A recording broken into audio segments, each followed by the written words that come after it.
Todavía recuerdo el aire frío y cortante que me mordía las mejillas mientras la silueta de mi madre se desvanecía entre los árboles del bosque gallego. Su voz, que alguna vez fue mi consuelo, ahora resonaba como un latigazo. Para mí estás muerta. Ni siquiera dudó, simplemente se dio la vuelta y se alejó, dejándome sentada, indefensa, sobre el suelo húmedo del bosque. Mi silla de ruedas se había atascado en el barro horas antes, y mis brazos temblaban de agotamiento después de incontables intentos fallidos por liberarme. Vi cómo su figura desaparecía, con el corazón latiendo tan fuerte que ahogaba los sonidos del bosque. Intenté llamarla, con la voz ronca y la garganta seca, pero nunca miró atrás.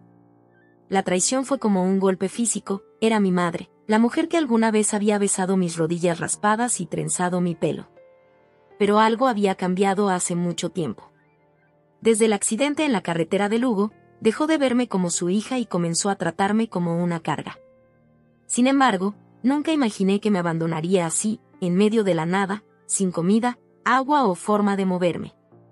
Durante largos momentos, permanecí allí en un silencio entumecido, mirando hacia los árboles, tratando de procesar el hecho de que estaba sola, verdadera y completamente sola. El monte de Ocourel, con sus antiguos robles y castaños, nunca me había parecido tan amenazador. Este bosque que tantas veces había sido mi refugio, ahora se convertía en mi prisión. Mi mente volvió al momento en que salimos de casa aquella mañana. Mamá había estado extrañamente callada durante el desayuno, revolviendo su café con movimientos bruscos.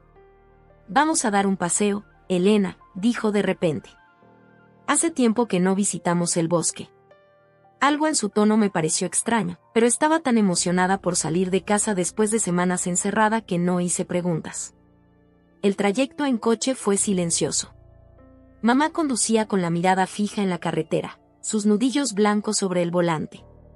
Cuando llegamos al sendero forestal, me ayudó a bajar del coche y empujó mi silla durante casi una hora, adentrándonos más y más en el bosque por caminos cada vez menos transitados. «¿No estamos yendo demasiado lejos, mamá?», pregunté en un momento. Ella no respondió, simplemente continuó empujando. Cuando nos detuvimos para descansar, dejé que mis ojos vagaran por el paisaje. Los rayos de sol se filtraban entre las hojas, creando patrones danzantes en el suelo. Por un instante, sentí paz. Entonces ella habló: «Ya no puedo más, Elena». Su voz sonaba vacía, como si viniera de muy lejos. Me giré para mirarla y vi a una extraña. Sus ojos, antaño cálidos, ahora eran dos piedras frías. «Desde que murió tu padre, he estado sola en esto. Sola con tus cuidados, sola con las facturas, sola con todo. Ya no soy una persona, soy solo tu cuidadora. Mamá, yo no pedí que ese camión se cruzara en nuestro camino. No pedí quedarme así», respondí con un nudo en la garganta. «Lo sé», dijo ella con voz monótona. «Pero eso no cambia nada. Tengo 54 años y no recuerdo la última vez que hice algo para mí misma». Intenté sujetar su mano, pero ella se apartó. Sin previo aviso, empujó mi silla hacia un terreno embarrado y me dejó allí, atascada. Observé, incrédula, cómo daba media vuelta. «¿Qué estás haciendo?», grité, el pánico apoderándose de mí. «Empezar de nuevo», respondió sin mirarme. «En el pueblo nadie sabe dónde estamos. Les diré que te perdiste, que te caíste por un barranco. Me compadecerán, y luego me olvidarán. Y yo podré vivir, por fin». Esas fueron sus últimas palabras antes de sentenciar que para ella yo estaba muerta. Luego se marchó, dejando tras de sí solo el eco de sus pasos. Las horas pasaron con cruel lentitud. Intenté mover la silla, pero solo conseguí hundirla más en el barro.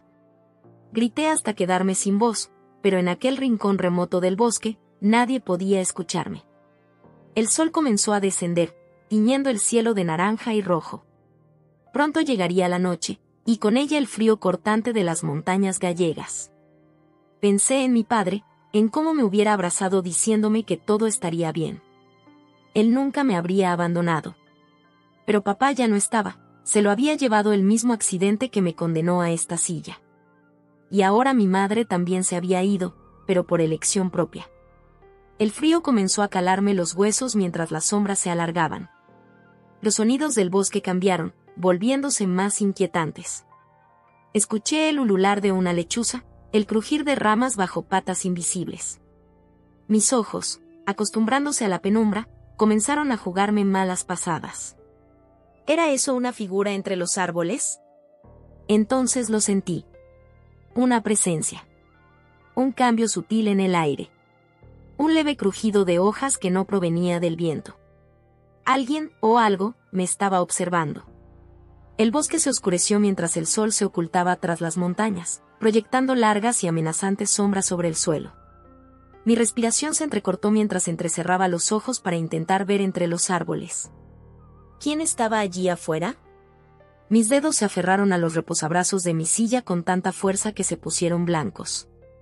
Me dije a mí misma que solo era un animal, quizás un corzo, o un zorro, pero en el fondo, sabía que no era así.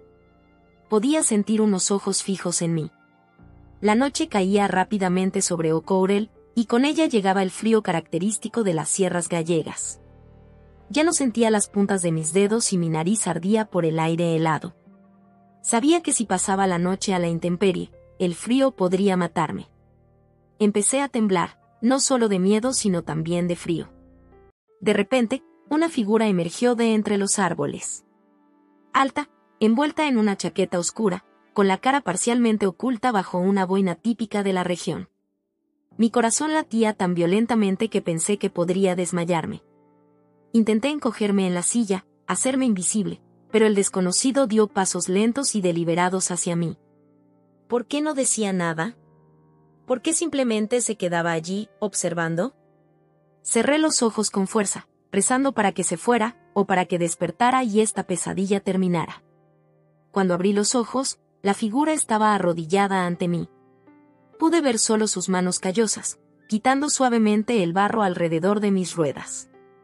Por un momento, nos quedamos así, yo paralizada por el miedo, el desconocido trabajando en silencio. Entonces, con una voz apenas por encima de un susurro, habló: «No deberías estar aquí sola, rapaza». El acento era fuerte, inconfundiblemente gallego, y aunque sus palabras deberían haberme asustado más, había algo en su tono que me transmitió un extraño consuelo. No era amenazante, sino preocupado. Mi madre me dejó aquí», tartamudeé, las palabras saliendo entrecortadas de mi boca. El hombre levantó la cabeza.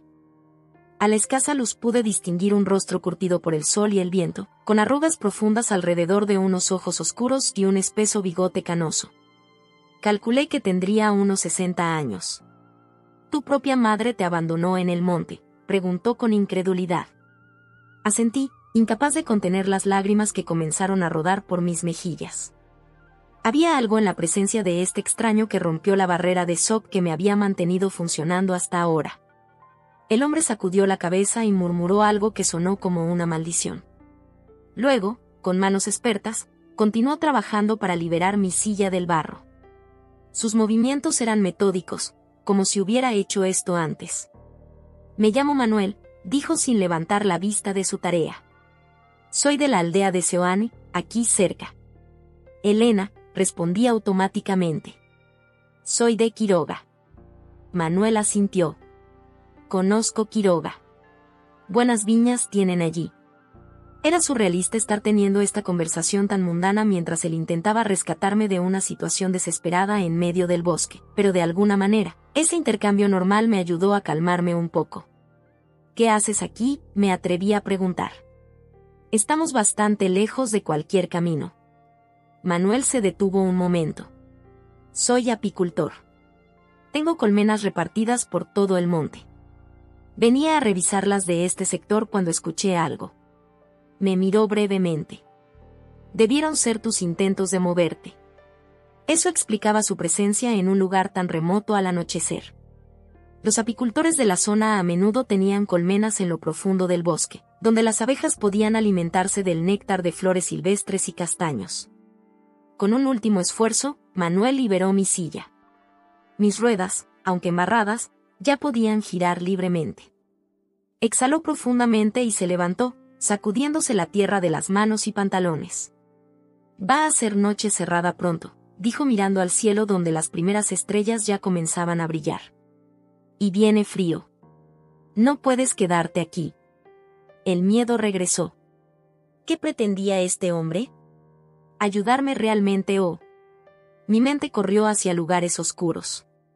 Como si leyera mis pensamientos, Manuel dio un paso atrás. Mi cabaña no está lejos. Podrías pasar la noche allí y mañana decidir qué hacer.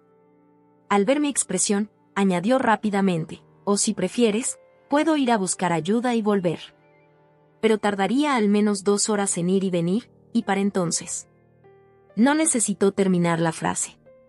Para entonces, el frío nocturno podría ser peligroso. Ya estaba temblando incontrolablemente. ¿Por qué me ayudas?, pregunté con voz quebrada. Manuel me miró directamente, y en la penumbra sus ojos parecían contener toda la sabiduría y tristeza del mundo. Porque hace muchos años, mi hija quedó atrapada en una tormenta en la montaña. Nadie la ayudó. El peso de sus palabras quedó suspendido en el aire entre nosotros. No necesitaba preguntar qué le había sucedido a su hija. Su ausencia estaba implícita en cada línea de su rostro cansado. Mientras consideraba mis opciones, un aullido lejano rompió el silencio. Lobos. Aunque rara vez atacaban a los humanos, su presencia era un recordatorio más de los peligros del bosque por la noche. Iré contigo, decidí finalmente. Manuel asintió sin decir palabra. Se posicionó detrás de mi silla. ¿Puedo?, preguntó, indicando que quería empujarla. Asentí, y sentí como mi silla comenzaba a moverse con suavidad sobre el terreno desigual. Manuel parecía saber exactamente cómo maniobrarla, evitando raíces y piedras, encontrando el camino más suave incluso en la creciente oscuridad. A medida que avanzábamos, la luz menguante transformaba el bosque. Los árboles, que durante el día habían sido amigables y familiares, ahora se alzaban como figuras amenazantes. Las sombras parecían moverse a nuestro alrededor, y cada crujido o susurro entre la vegetación me hacía sobresaltar. No tengas miedo, dijo Manuel en voz baja. Conozco este monte como la palma de mi mano. Nada nos sorprenderá. Quería creerle. Necesitaba creerle. Porque en ese momento, este extraño era mi única esperanza de supervivencia. La voz de Manuel era suave, casi cuidadosa, como si temiera asustarme aún más. Mis labios temblaban mientras intentaba formar palabras, pero todo lo que salió fue un susurro tembloroso. ¿Cuánto falta? El frío se había intensificado y cada bocanada de aire era como tragar hielo. No mucho, respondió, manteniendo un ritmo constante mientras empujaba mi silla por un sendero que solo él parecía ver en la oscuridad. Hay un atajo por aquí que nos ahorrará tiempo. Avanzamos en silencio durante lo que pareció una eternidad. La luna había salido ya, bañando el bosque en una luz plateada que transformaba todo en sombras y misterios. Bajo su resplandor, pude ver mejor a mi rescatador, un hombre fornido, con hombros anchos pero algo encorvados, como si llevara un peso invisible. Su rostro, cuando la luz lo alcanzaba, mostraba una mezcla de determinación y algo que no supe identificar, dolor, resignación. ¿Tu hija?, me atreví a preguntar después de un largo silencio. ¿Qué le pasó? Sus manos se tensaron brevemente sobre las empuñaduras de mi silla, pero su paso no vaciló. Clara, dijo finalmente, su voz un murmullo casi perdido entre los sonidos nocturnos del bosque. Se llamaba Clara. Tenía 16 años y amaba estas montañas más que nada en el mundo. Hizo una pausa, como si estuviera reuniendo fuerzas para continuar. Salió a caminar un día de noviembre, hace 12 años. El tiempo estaba despejado cuando partió, pero en estas sierras todo puede cambiar en cuestión de minutos. La niebla bajó, luego la tormenta. Estuvo perdida 3 días antes de que encontráramos su cuerpo. Sentí un escalofrío que nada tenía que ver con el frío. Lo siento mucho, susurré. Manuel guardó silencio un momento antes de continuar. Después de eso, me mudé a la cabaña en el monte. Mi esposa no lo entendió, pero yo necesitaba estar cerca de donde Clara pasó sus últimos momentos. Con el tiempo, empecé con las colmenas. Las abejas, ellas no juzgan, no hacen preguntas. Solo siguen adelante. Comprendí entonces por qué me estaba ayudando. No era solo bondad, era una forma de redención, quizás. Ayudarme a mí, cuando nadie pudo ayudar a su hija. De repente, Manuel se detuvo. «Mira», dijo, señalando hacia adelante. Entre los árboles, a unos 100 metros, vi el resplandor cálido de unas ventanas iluminadas. Una pequeña cabaña de piedra se materializó ante mis ojos, con un techo de pizarra y una chimenea de la que salía un fino hilo de humo. Nunca algo tan simple me había parecido tan hermoso. «Es tu casa», dije, más una afirmación que una pregunta. «Mi refugio», corrigió Manuel con una pequeña sonrisa, la primera que le veía. «Y esta noche, el tuyo también». Con renovada energía, Manuel empujó la silla por el último tramo del camino. A medida que nos acercábamos, pude distinguir más detalles: un pequeño huerto a un lado, pilas de leña cuidadosamente apiladas, y varias colmenas blancas dispuestas en un claro cercano. Cuando llegamos a la puerta, Manuel la abrió y me ayudó a entrar. El interior de la cabaña era pequeño pero acogedor. Un fuego ardía en la chimenea, proyectando sombras danzantes sobre las paredes de piedra. Había una mesa de madera gastada, 2 sillas, una pequeña cocina y, en un rincón, una cama estrecha. Todo estaba impecablemente ordenado. «No esperaba visitas», dijo Manuel, algo apenado, mientras se apresuró a liberar espacio para mi silla. «Es perfecto», respondí honestamente. Después del terror de estar abandonada en el bosque, este pequeño espacio se sentía como un santuario. Manuel se movió con eficiencia por la cabaña, avivando el fuego, poniendo una tetera a calentar. Me indicó que me acercara a la chimenea. «El calor te hará bien», dijo, colocando una manta sobre mis hombros. El contacto con la tela cálida me hizo darme cuenta de cuán fría estaba realmente. Mi cuerpo comenzó a temblar incontrolablemente, una reacción tardía tanto al frío como a los eventos del día. «¿Hace cuánto que estabas allí afuera?», preguntó Manuel mientras servía un líquido humeante en 2 tazas. «Desde mediodía, creo», respondí, aceptando agradecida la bebida caliente. Era un té de hierbas, con un aroma dulce y reconfortante. Mi madre, ella planeó todo esto cuidadosamente. Manuel tomó asiento frente a mí, sus manos ásperas envolviendo su propia taza. «¿Quieres contarme qué pasó?», preguntó, sin presionar. Y así, sentada frente al fuego en la cabaña de un desconocido que ya no parecía tan extraño, dejé que la historia saliera de mí. Le conté sobre el accidente que había ocurrido hace 3 años, cuando un camión se saltó un semáforo y embistió nuestro coche. Como mi padre murió en el acto mientras que yo sobreviví, pero con la médula dañada y sin sensibilidad ni movimiento de cintura para abajo. Le hablé de mi madre, de cómo al principio se había volcado en mi cuidado con determinación feroz, pero como esa determinación se fue convirtiendo en resentimiento con el paso de los meses. Como su sonrisa se volvió más rara, sus silencios más largos, sus ojos más distantes. Y finalmente, como hoy había decidido liberarse de mí de la manera más cruel posible. «No sé qué hacer ahora», concluí, las lágrimas fluyendo libremente por mi rostro. «No tengo a dónde ir. No puedo volver a casa, obviamente, y no tengo otros familiares cercanos». Manuel había escuchado sin interrumpir, su rostro cada vez más sombrío. Cuando terminé, dejó su taza y se levantó, caminando hacia la ventana. Permaneció allí un momento, mirando hacia la noche. «Lo que tu madre hizo», dijo finalmente, su voz tensa de ira contenida, «es imperdonable. Te abandonó para morir». Ella estaba desesperada, dije, sorprendiéndome a mí misma al defenderla. El cuidarme la consumió. La entiendo, de alguna manera. Manuel se volvió hacia mí, sus ojos brillantes a la luz del fuego. «Entender no significa justificar, Elena. Todos enfrentamos desesperación en algún momento. Cuando Clara murió, hubo días en que creí que no podría seguir viviendo. Pero elegimos cómo responder a esa desesperación.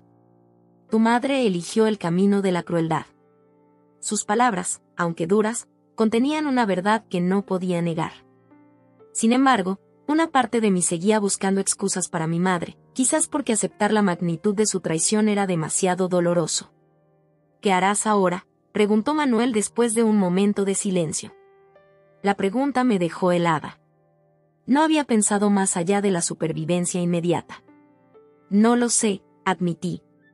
«Supongo que debería denunciarla, pero la idea de exponer todo esto, de que todo el pueblo se entere. La decisión es tuya, dijo Manuel, volviendo a sentarse frente a mí. Pero sepas lo que decidas, no estás sola en esto. Puedes quedarte aquí el tiempo que necesites para pensar. La oferta me dejó sin palabras.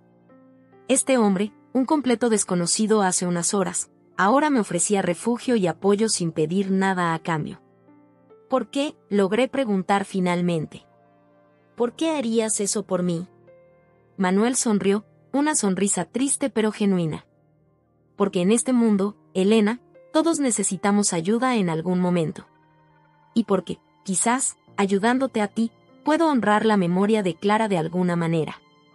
Algo en su mirada, en la sinceridad de sus palabras, hizo que la barrera de desconfianza que había mantenido, incluso después de que me rescatara, finalmente se desmoronara. Este hombre, con sus manos callosas y su corazón herido, era mi salvación. Gracias, dije simplemente, las palabras insuficientes para expresar mi gratitud. Manuel asintió, como si entendiera todo lo que no podía decir. Luego se levantó. Debes estar agotada. Puedes tomar la cama, yo dormiré aquí junto al fuego. Quise protestar, pero el agotamiento me golpeó de repente como una ola. Era cierto, estaba exhausta hasta los huesos. Con delicadeza pero firmeza, Manuel me ayudó a trasladarme de la silla a la cama, respetando mi dignidad en cada movimiento. La cama era simple pero cómoda, y cuando me cubrió con una manta pesada, sentí una seguridad que pensé que nunca volvería a experimentar. Descansa, dijo en voz baja. Mañana será otro día, y podrás pensar con más claridad. Mientras me acomodaba, vi a Manuel volver a su asiento junto al fuego, sus ojos fijos en las llamas como si buscara respuestas en ellas. Y pensé que quizás, en medio de esta tragedia, había encontrado no solo un rescatador, sino un amigo. El sol de la mañana se filtraba por la pequeña ventana de la cabaña cuando abrí los ojos. Por un momento, me sentí desorientada, sin reconocer el techo de madera sobre mí ni las paredes de piedra. Entonces los recuerdos del día anterior me golpearon como una avalancha, mi madre abandonándome, las horas de soledad en el bosque, y finalmente, Manuel. Me incorporé apoyándome sobre los codos y miré alrededor. La cabaña estaba vacía, pero un fuego crepitaba suavemente en la chimenea y sobre la mesa había una taza humeante junto a un plato con pan, queso y miel. Un detalle que me hizo sonreír a pesar de todo. La puerta se abrió y Manuel entró, cargando un cesto con algunas verduras. «Buenos días», dijo al verme despierta. «¿Has dormido bien?» Asentí. Sorprendentemente, había dormido como una piedra. El agotamiento físico y emocional había podido más que mis preocupaciones. «He traído tu desayuno», señaló la mesa. «El pan es de ayer, pero el queso es fresco, de una vecina de la aldea. Y la miel», sonrió con un orgullo discreto, «esa es mía». «Gracias», respondí, genuinamente agradecida por este gesto tan simple pero tan significativo. Manuel me ayudó a trasladarme a la silla y me acerqué a la mesa. La miel, de un ámbar dorado, tenía un aroma intenso a castaño y brezo. Al probarla, explotó en mi boca una dulzura compleja, silvestre. «Está increíble», dije. Nunca había probado una miel así. Manuel asintió, complacido. «Es lo especial de estas montañas. Las abejas liban de flores que solo crecen aquí. Cada tarro de miel es como un pedacito de ocourel embotellado». Mientras desayunábamos, discutimos lo que debía hacer. La opción obvia era denunciar a mi madre, pero la idea me revolvía el estómago. No sé si podría enfrentarme a ella en un juicio, admití. No sé si estoy preparada para ver odio en los ojos de la mujer que me dio la vida. Manuel me escuchó sin interrumpir, sus ojos sabios fijos en mí. «¿Y qué pasa con los vecinos?», preguntó finalmente. «¿No notarán tu ausencia?». Sacudí la cabeza.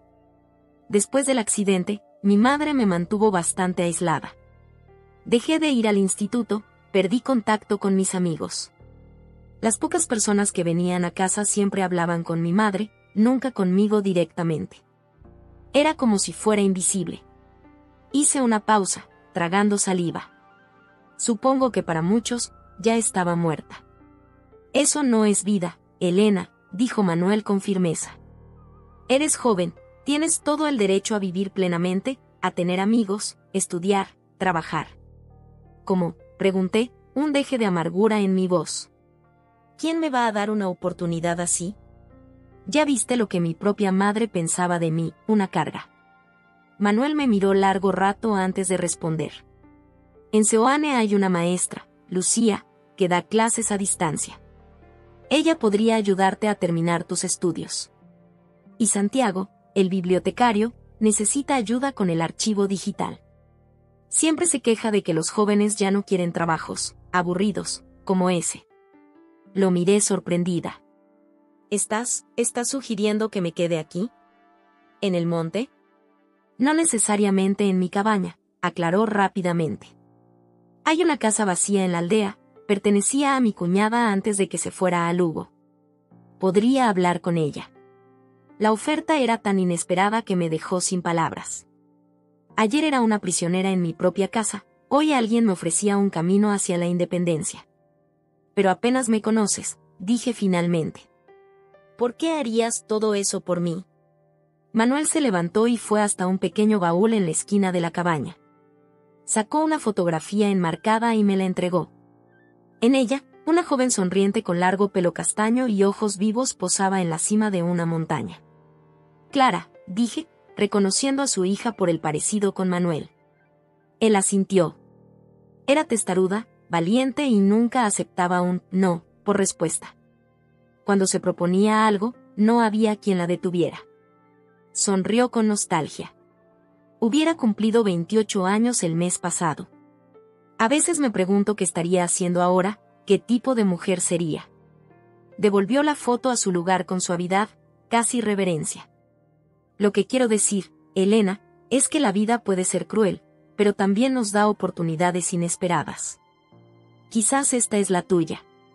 Y quizás, esta es mi manera de darle sentido a la pérdida de Clara. Sus palabras me conmovieron profundamente. Era cierto que apenas nos conocíamos, pero ya sentía una conexión con este hombre bondadoso que había perdido tanto. No tengo dinero, confesé. Mi madre controlaba todo, nunca me dejó tener acceso a nada. El dinero es lo de menos, respondió con un gesto desdeñoso. Ya lo resolveremos. Una parte de mí quería aceptar inmediatamente, saltar a esta nueva vida que se me ofrecía.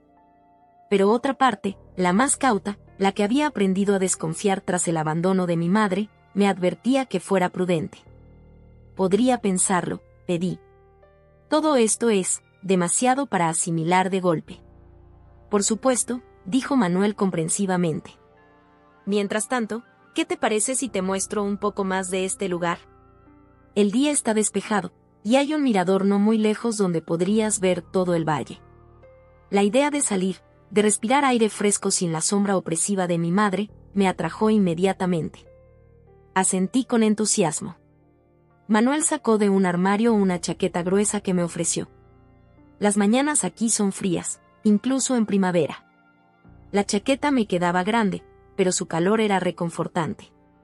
Manuel empujó mi silla fuera de la cabaña, hacia un sendero que, sorprendentemente, parecía bastante accesible para mis ruedas. Lo preparé temprano, explicó al ver mi expresión. Quité las piedras más grandes y aplacé un poco la tierra. No es perfecto, pero debería funcionar. Este pequeño gesto me conmovió más que cualquier palabra. Manuel realmente se estaba esforzando por hacerme sentir bienvenida.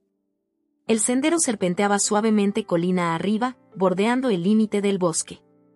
A nuestro paso, los pájaros cantaban y el sol calentaba nuestras espaldas. Por primera vez en mucho tiempo, sentí que podía respirar libremente, sin el peso constante de ser una carga para alguien. Cuando llegamos al mirador, la vista me dejó sin aliento. El valle de Ocourel se extendía ante nosotros, un mosaico de verdes y ocres, salpicado de pequeñas aldeas con sus tejados de pizarra. A lo lejos, las montañas se recortaban contra un cielo de un azul perfecto. Es hermoso, susurré. Este es mi lugar favorito, dijo Manuel, sentándose en una piedra a mi lado. Vengo aquí cuando necesito pensar, o simplemente estar en paz. Mientras contemplábamos el paisaje en un silencio cómodo, Me di cuenta de que estaba al borde de algo completamente desconocido, un futuro que nunca había imaginado para mí. Era aterrador y emocionante a la vez. ¿Sabes qué, Manuel?, dije finalmente. Creo que me gustaría intentarlo. Quedarme aquí, empezar de nuevo. Su sonrisa fue como un rayo de sol atravesando nubes de tormenta. Me alegra oír eso, dijo simplemente, pero sus ojos brillaban con algo que parecía esperanza. Y así, bajo el vasto cielo gallego, decidí adentrarme en lo desconocido, acompañada por un hombre que había encontrado la forma de transformar su dolor en bondad. Quizás yo también podría hacer lo mismo. La casa de Seoane resultó ser una antigua construcción de piedra, modesta pero encantadora, con un pequeño jardín y una rampa improvisada que Manuel había construido en cuestión de días. Cuando crucé el umbral por primera vez, sentí una mezcla de nervios y esperanza tan intensos que apenas podía respirar. Era de mi cuñada Carmela, explicó Manuel mientras me mostraba el interior. Desde que se fue a Lugo hace 5 años, solo viene un par de veces al año. Cuando le conté sobre ti, insistió en que la usaras el tiempo que necesites. Las paredes encaladas, las vigas de madera oscura y los suelos de piedra pulida le daban un carácter único. Los muebles eran antiguos pero bien cuidados, y en cada ventana había macetas con geranios. «¿Tu cuñada no me conoce de nada y aún así me presta su casa?», pregunté con asombro, mientras recorría la sala principal con mi silla. Manuel sonrió con cierta timidez. «La gente de estas aldeas es así. Nos cuidamos unos a otros. Además, le dije que eras una sobrina lejana que necesitaba un cambio de aires». Me detuve y lo miré fijamente. «¿Le mentiste?». Manuel se encogió de hombros. «No exactamente. Le dije que necesitabas ayuda y un lugar tranquilo. Los detalles, bueno, esos pueden esperar. Lo importante es que tengas un hogar». Un hogar. La palabra resonó en mi interior con una dulzura inesperada. Hacía tanto tiempo que no sentía que pertenecía a ningún sitio. Los primeros días en la aldea fueron de adaptación. Aunque la casa estaba en la parte baja del pueblo y era relativamente accesible, pronto descubrí los desafíos que un lugar como Seoane podía presentar para alguien en silla de ruedas: calles empedradas, pendientes pronunciadas, puertas estrechas. Pero también descubrí algo sorprendente: la voluntad de los vecinos por ayudar. Doña Pilar, la panadera, insistía en traerme pan recién horneado cada mañana. Tomás, el cartero, se desviaba de su ruta para preguntarme si necesitaba algo del pueblo vecino. Y Lucía, la maestra que Manuel había mencionado, apareció en mi puerta al tercer día con libros y una sonrisa determinada. «Manuel me dijo que querías retomar tus estudios», dijo. «Yo puedo ayudarte con eso». Así comenzaron nuestras clases. Lucía era paciente pero exigente, y pronto establecimos una rutina. 3 veces por semana, venía a casa y trabajábamos durante horas en matemáticas, literatura, historia. Mi mente, adormecida por años de aislamiento, volvió a despertar con hambre de conocimiento. Santiago, el bibliotecario, también cumplió su palabra. Me ofreció un trabajo catalogando el archivo digital de la biblioteca municipal. Podía hacerlo desde casa, con un ordenador que el ayuntamiento me proporcionó. Era un trabajo sencillo pero satisfactorio, y por primera vez en mi vida, empecé a ganar mi propio dinero. Manuel venía casi cada día. A veces traía miel o verduras de su huerto, otras veces simplemente se sentaba conmigo a tomar café y charlar. Nunca preguntaba por mi madre, nunca me presionaba para que hablara del pasado. Simplemente estaba allí, una presencia tranquila y constante que me hacía sentir segura. Pero a pesar de toda esta bondad, algo me inquietaba. Había algo en los ojos de los vecinos cuando me miraban, algo en la forma en que a veces bajaban la voz cuando entraba en la tienda del pueblo. Como si compartieran un secreto que yo desconocía.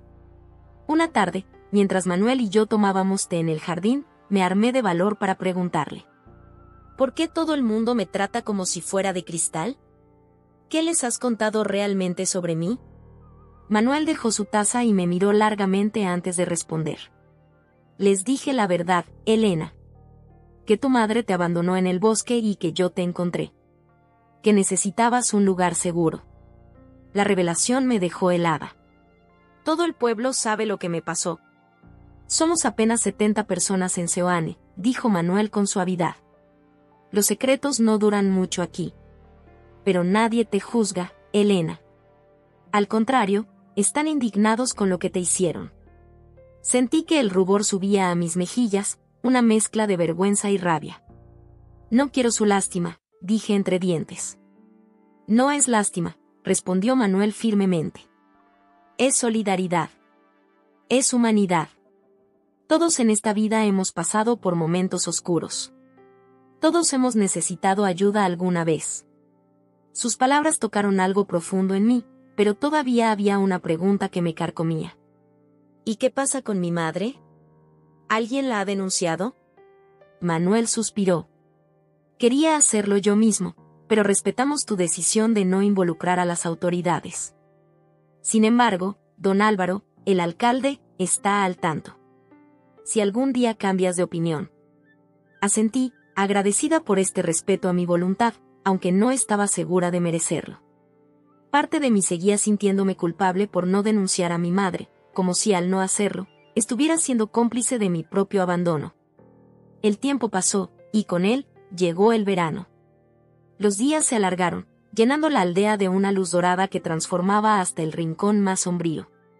Mis estudios con Lucía avanzaban a buen ritmo, y Santiago me había encargado un proyecto más ambicioso: digitalizar las antiguas fotografías del pueblo para crear un archivo histórico. Fue en una de esas fotografías donde la vi por primera vez, una mujer joven con un bebé en brazos, de pie frente a la misma casa donde yo ahora vivía.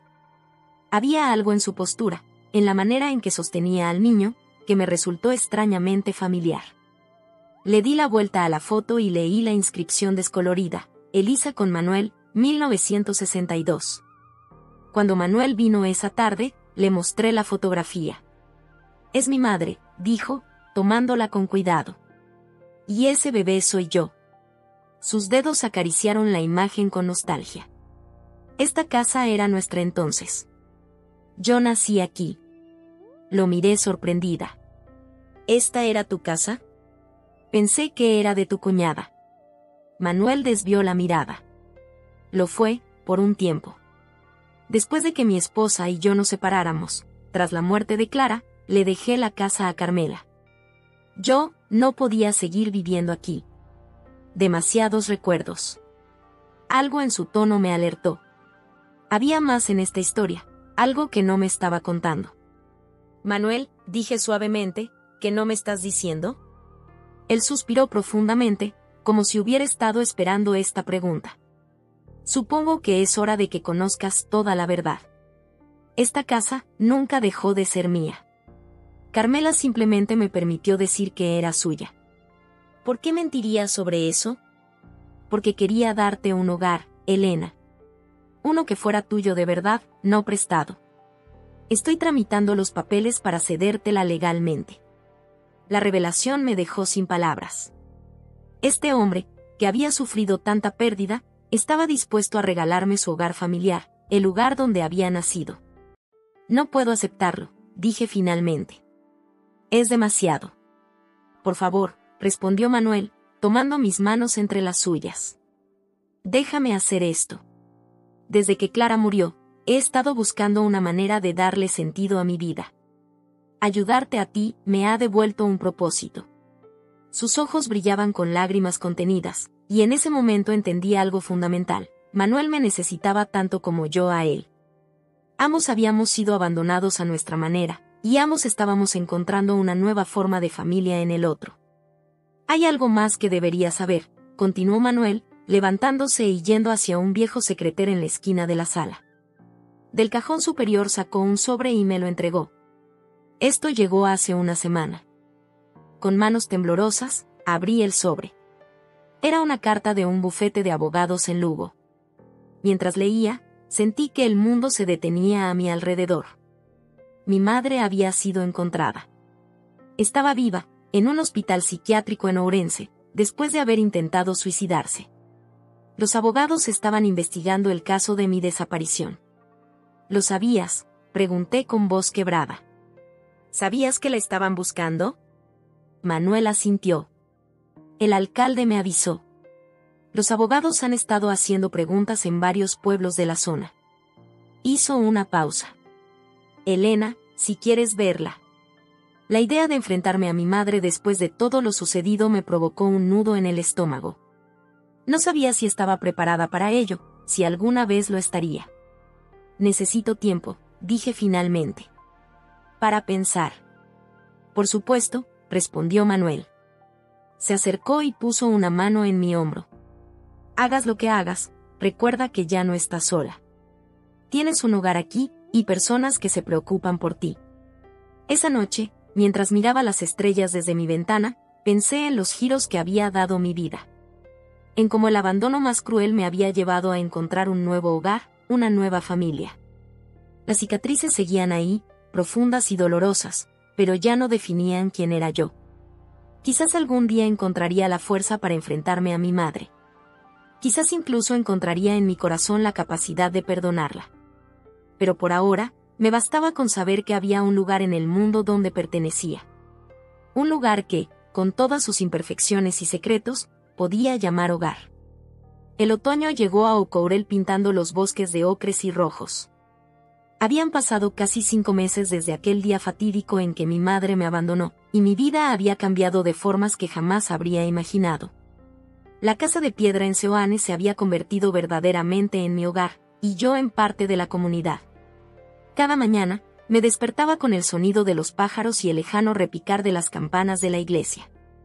Desayunaba mirando por la ventana hacia las montañas, planificando mi día.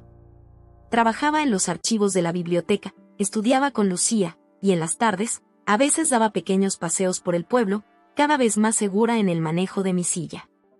El asunto de mi madre seguía pendiente, como una nube oscura en el horizonte. Los abogados habían contactado de nuevo, solicitando una reunión. Esta vez, me sentí lo suficientemente fuerte para aceptar. ¿Estás segura de que quieres ir sola?, preguntó Manuel la mañana de la cita. Estábamos en mi cocina, y él había venido a traerme su último lote de miel.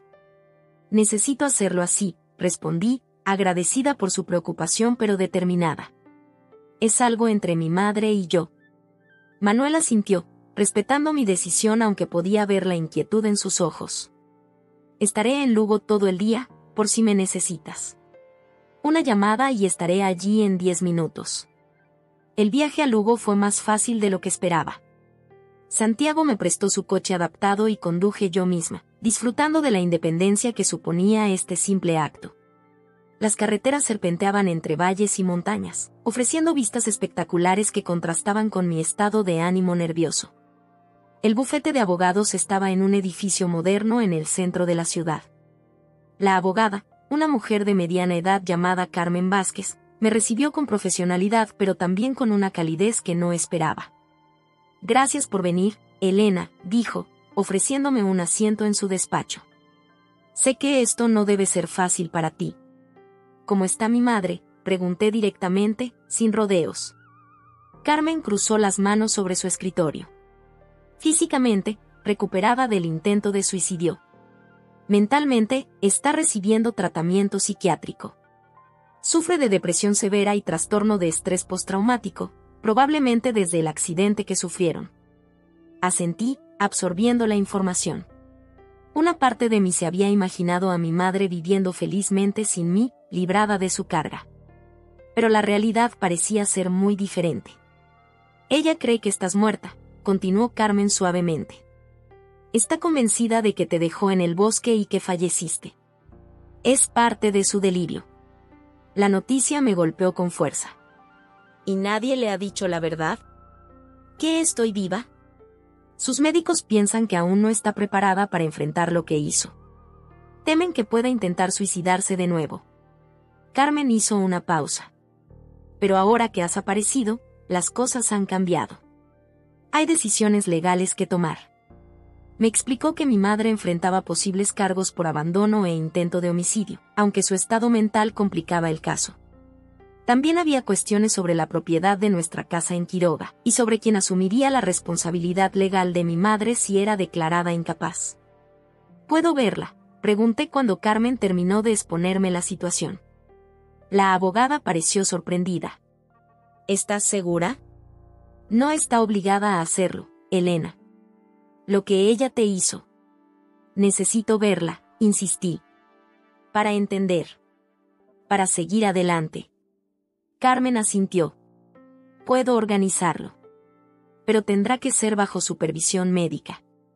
Y debes estar preparada, puede que no te reconozca, o que reaccione mal al verte. Salí del despacho con una fecha para visitar a mi madre la semana siguiente y un torbellino de emociones en mi interior. Conduje hasta un pequeño parque y me quedé allí, observando a las familias pasar, intentando ordenar mis pensamientos. Parte de mí quería odiar a mi madre, nunca perdonarla por haberme dejado morir en aquel bosque. Pero otra parte, quizás la más sabia, entendía que estaba enferma, que el dolor por la muerte de mi padre y la presión de cuidarme habían sido demasiado para ella. Cuando regresé a Seoane esa noche, Manuel estaba esperándome, sentado en el porche de mi casa. No preguntó cómo había ido, simplemente me acompañó dentro y preparó té para ambos. La veré la próxima semana, dije finalmente, rompiendo el silencio. Está en un psiquiátrico. Cree que estoy muerta.